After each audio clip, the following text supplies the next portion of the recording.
तर आता प्रश्न हा आहे की तुम्हाला 20-20-0-13 हे जर खत टाकायचं असेल तर तुरीला कोण्या अवस्थेमध्ये टाकायचं, कारण बरेचसे शेतकरी 3 वेळा रासायनिक खत देतात आपल्या तूर पिकाला. तर आता महत्त्वाचा गोष्ट जे आहे की पहिल्या डोसमध्ये द्यायचं, दुसऱ्या डोसमध्ये द्यायचं की तिसऱ्या डोसमध्ये. मित्रांनो, हे फार महत्त्वाचं आहे.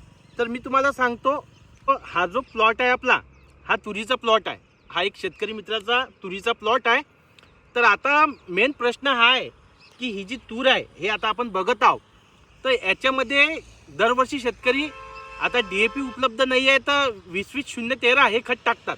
आणि 20-20-0-13चा उपयोग तुरीमध्ये फार चांगला होतो, कारण 13% गंधक येते 100 किलोला.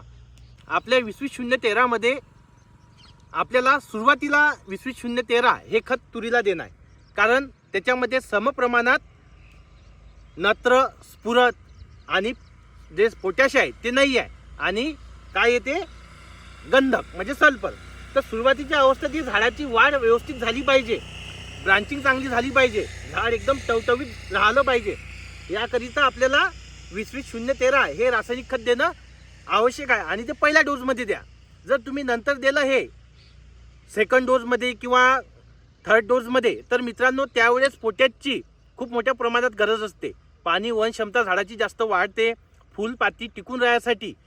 त्यावेळेस जर तुम्ही 20-20-0-13 दिलं दुसऱ्या आणि तिसऱ्या डोसमध्ये तर त्याचा फारसा उपयोग होत नाही. तर आता तुमच्या शेतामध्ये तुम्ही सोयाबीन पेरणीच्या अगोदर ड्रीपवर जर तूर लावेल असेल किंवा सोयाबीनसोबत बी तूर लावली तर पहिला डोस तुम्हाला 20-20-0-13 देणं फार आवश्यक आहे.